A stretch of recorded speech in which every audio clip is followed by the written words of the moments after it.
The house looms there still. 112 Ocean Avenue, a large Dutch colonial. Unassuming at first glance, but something about it feels deeply wrong. The windows, like soulless eyes, pierce the night. This is the Amityville Horror, a place where malevolence took root, a chilling reminder that darkness can invade the most ordinary places. The story of the Amityville Horror continues to haunt and terrify.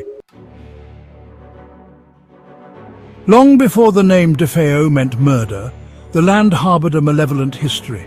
The story begins with the Native Americans. They called the area Amityville.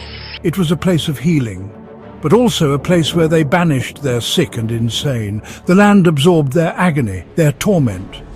Dutch settlers arrived in the 17th century. They brought their own dark beliefs, their own sinister superstitions. They spoke of curses on the land, whispers of malevolent spirits. These whispers echoed through the years, a harbinger of the horrors to come. In the 1960s, a large house was built at 112 Ocean Avenue. The house was beautiful, but something about it felt deeply wrong. The locals whispered that the house was built on an ancient burial ground, a place where the spirits of the dead still roamed. The darkness seeped into the very foundation of the house. It lay dormant for years, waiting for the right moment to awaken. The land held its breath, waiting for the tragedy that would unleash the horror within 112 Ocean Avenue. November 13th, 1974, a date forever etched in infamy. The DeFeao family met a horrific end. 6 lives brutally taken. The killer, Ronald DeFeao Jr. He claimed possession, driven by sinister voices. The voices came from the house. The murders sent shockwaves through Amityville, whispers of a malevolent curse, an evil festering in the eldest son. The house on Ocean Avenue became infamous. Ronald was found guilty, sentenced to 6 life terms. What drove him to slaughter his family? Madness or something far more sinister? The house held its secrets close. Its dark history was far from over. The murders at 112 Ocean Avenue were just the beginning, the first act in a terrifying story. A story that would soon capture the attention of the world. The house on Ocean Avenue was no longer just a home. It was a crime scene, a place of unimaginable evil, and it was about to welcome new victims.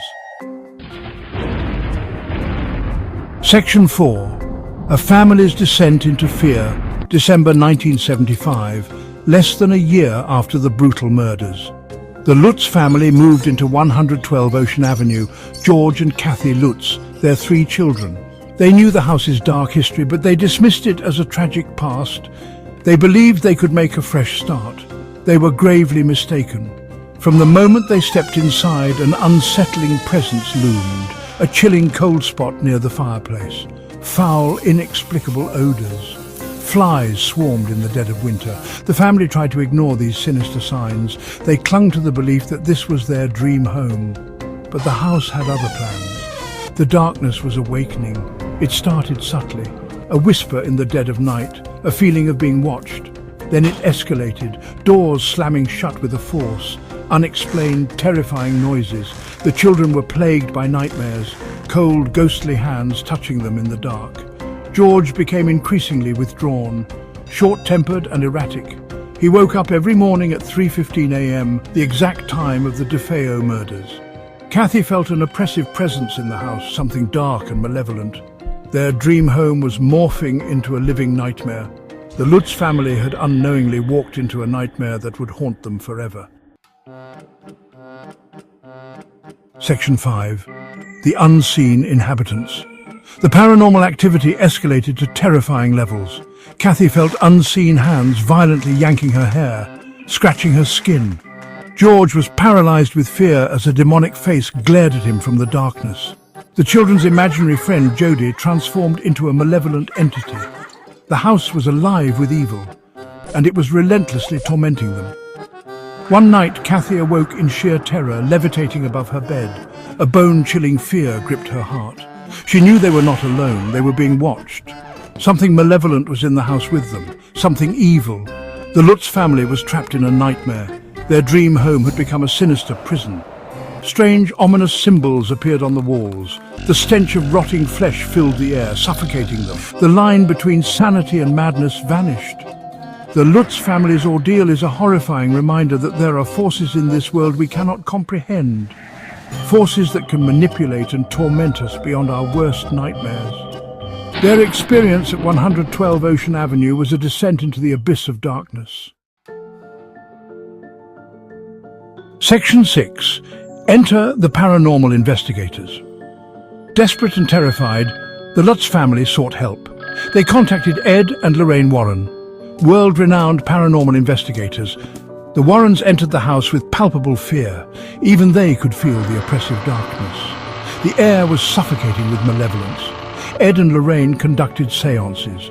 They used their equipment to unearth the sinister presence. Their findings were bone-chilling.